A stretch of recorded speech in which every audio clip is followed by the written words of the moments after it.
അസ്സലാത്തു വസ്സലാമു അലൈക യാ സയ്യിദി യാ റസൂലല്ലാഹ് സ്വല്ലല്ലാഹു അലൈഹി വസല്ലം. പ്രിയ മുഹിബീങ്ങളെ, നമ്മുടെ ജീവിതത്തിൽ പലതരത്തിലുള്ള സാഹചര്യങ്ങൾ കടന്നു വരാറുണ്ട്. ചില കാര്യങ്ങൾ ആലോചിക്കുമ്പോൾ തന്നെ മനസ്സിൽ ഒരു ഭയം ഉണ്ടാകാം. ഒരു കാര്യം നടക്കുമോ ഇല്ലയോ എന്ന് ആശങ്ക ഉണ്ടാകാം. നമ്മുടെ മുന്നിൽ പ്രശ്നത്തിന് എന്താണ് പരിഹാരമെന്ന് അറിയാതെ മനസ്സ് അസ്വസ്ഥതയാകാം. ഇത്തരം ഒരു വിഷയത്തിലും പരിഭ്രമമുള്ളവർക്ക് അള്ളാഹുവിൻ്റെ ഒരു മഹത്തായ നാമം ഓർത്ത് ദിക്ർ ചെയ്യാവുന്നതാണ്. ആ ഇസ്മിൻ്റെ പേരാണ് അൽ വാരിസു എന്നതാണ് അള്ളാഹുവിൻ്റെ നാമമാണ്. എത്ര മനോഹരമായ നാമമാണ് ഇത്! അൽ വാരിസു എന്നതിൻ്റെ അർത്ഥം എല്ലാത്തിൻ്റെയും യഥാർത്ഥ അവകാശി, ഉടമ ആയവൻ എന്നാണ്.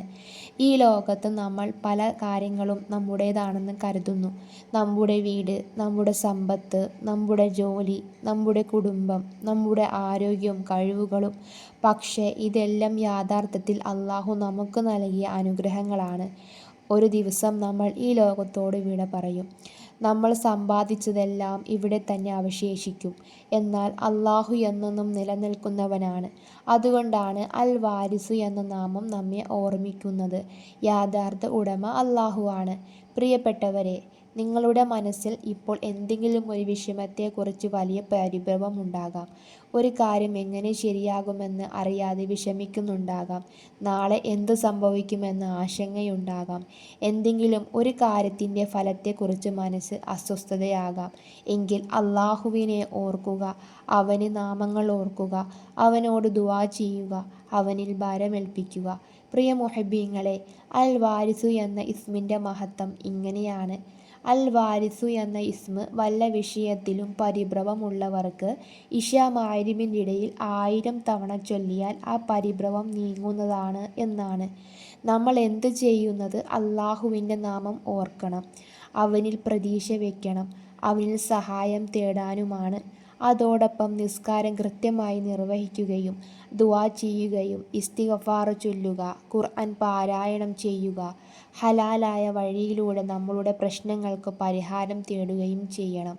കാരണം തവക്കുൽ എന്നത് ഒന്നും ചെയ്യാതെ ഇരിക്കുക എന്നതല്ല, നമുക്ക് കഴിയുന്ന പരിശ്രമം ചെയ്യുകയും അതിൻ്റെ ഫലം അള്ളാഹുവിൽ ഏൽപ്പിക്കുകയും ചെയ്യുക എന്നതാണ്. നമ്മുടെ ജീവിതത്തിൽ ചിലപ്പോൾ നമ്മൾ ഏറ്റവും കൂടുതൽ ഭയപ്പെടുന്ന കാര്യങ്ങൾ തന്നെ പിന്നീട് നമ്മുടെ നന്മയ്ക്ക് കാരണമാകാറുണ്ട്.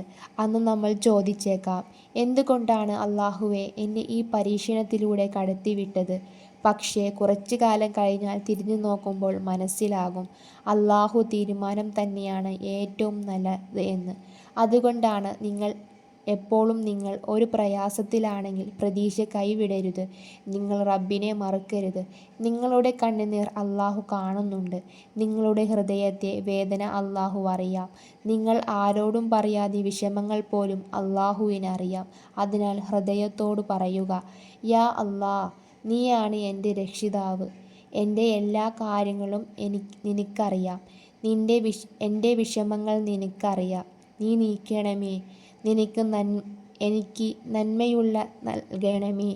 എൻ്റെ ഹൃദയത്തിന് സമാധാനം നൽകണമേ. എൻ്റെ ഹൃദയത്തിൻ്റെ ഭയവും പരിഭ്രമവും നീക്കണമേ.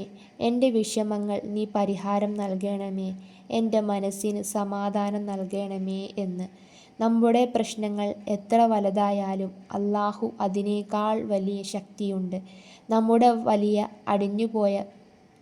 നമുക്ക് വഴി അടിഞ്ഞുപോയതുപോലെ തോന്നിയാലും അള്ളാഹുവിന് പുതിയ വഴികൾ തുറക്കാൻ കഴിയും. നമ്മൾ ആരെയും കാണാതെ കരയുന്ന രാത്രികളും നമ്മുടെ കണ്ണുനീർ കാണുന്നവൻ അള്ളാഹുവാണ്. അതുകൊണ്ടാണ് വിഷമിക്കേണ്ട എന്ന് പറഞ്ഞത്. നിന്റെ കാര്യങ്ങൾ അള്ളാഹുവിനെ ഏൽപ്പിക്കുക. യാ വാരിസു എന്ന് വിളിച്ച് അവനോട് സഹായം തേടുക. അള്ളാഹു നമ്മുടെ എല്ലാ വിഷമങ്ങളും നീക്കട്ടെ. മനസ്സിലെ പരിഭ്രമങ്ങളും ഭയവും അകറ്റട്ടെ. നമ്മുടെ ഹൃദയത്തിന് സമാധാനം നിറക്കട്ടെ. അള്ളാഹുവിനെ എപ്പോഴും ഓർത്ത് ഇബാദത്ത് ജീവിക്കുന്ന നല്ല ആളുകളുടെ കൂട്ടത്തിൽ അള്ളാഹു നമ്മളെ ഉൾപ്പെടുത്തട്ടെ. അള്ളാഹു ഇഷ്ടപ്പെടുന്ന ആളുകളുടെ കൂട്ടത്തിൽ നമ്മളെ ഉൾപ്പെടുത്തട്ടെ. ആമീൻ യാ റബ്ബൽ ആലമീൻ. ഇൻഷാ അല്ലാഹ്, ഈ ഒരു ഓർമ്മപ്പെടുത്തൽ നിങ്ങൾക്ക് ഉപകാരപ്പെട്ടെങ്കിൽ വീഡിയോ ഒന്ന് ലൈക്ക് ചെയ്യുവാനും മറ്റുള്ളവരിലേക്ക് ഷെയർ ചെയ്യുവാനും മറക്കരുതേ.